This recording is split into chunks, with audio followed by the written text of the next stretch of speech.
تک ماشاءاللہ سے کوئی 170 کے قریب شپس آئے ہیں یہاں پہ، اور اب فریکوینسی بڑھ رہی ہے اس کی۔ اس سال تک ہم صرف اور صرف یہاں پہ امپورٹ ریسیو کرتے تھے، اور گورنمنٹ آف پاکستان جب کوئی گرین، ویٹ یا یوریا امپورٹ کرتی ہے تو گوادر پورٹ کی طرف سے اکثر امپورٹ یہاں سے آتے ہیں، لیکن ابھی ہم نے ماشاءاللہ سے ایکسپورٹ کا کاروبار بھی شروع کر دیا ہے یہاں سے۔ لیکن چونکہ گوادر کی اپنی جو اکنامی بڑی چھوٹی ہے، اور گوادر کی connectivity with rail and roads ابھی تک کمپلیٹ نہیں ہے with the remaining national markets اور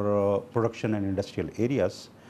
جو کہ ہم ایکسپیکٹ کرتے ہیں کہ انشاءاللہ اگلے سال کے جو ہے نا آخر تک ہماری جو ہے نا روڈ کنیکٹیویٹی اور بہتر ہو جائے گی۔ تو مطلب اس کی وجہ صرف یہ تھی کہ بندرگاہ کو باقی ماندہ ملک سے سڑکوں کے ذریعے، ریلوے لائن کے ذریعے جوڑا نہیں جا سکا کاروبار نہ ہونے کی وجہ، یا اس کی وجہ سیکیورٹی بھی تھی؟ بلوچستان کے مخصوص حالات آپ کو پتہ ہی ہیں۔ دونوں ہیں میرے خیال میں۔ جب آپ اس کو اکنامیکلی انالائز کرتے ہیں تو ظاہر ہے politics is part of every day life, لیکن ساتھ ساتھ میں جب ہم چیزوں کو ٹیکنیکلی دیکھتے ہیں تو ہم کمرشل حوالے سے دیکھتے ہیں، اکنامک کے حوالے سے دیکھتے ہیں۔ پاکستان چین اقتصادی راہداری کا جو منصوبہ ہے اس کے تحت گوادر کی بندرگاہ پہ یا گوادر شہر میں کوئی منصوبے شروع ہوئے ہیں یا دو پروجیکٹس ہمارے جو ہے نا وہ ہو گئے ہیں۔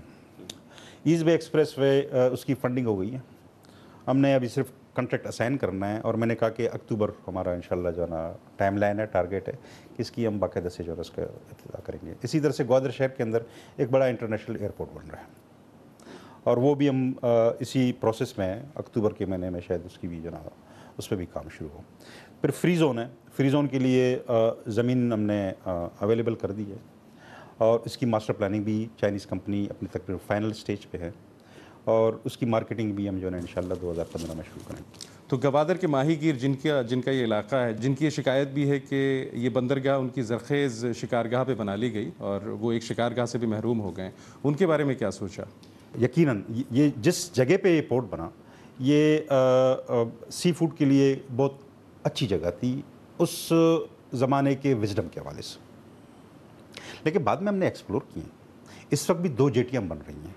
ایک پیشوکان میں بن رہی ہیں جو کہ شاید اس کی پروڈکشن اس سے زیادہ ہو،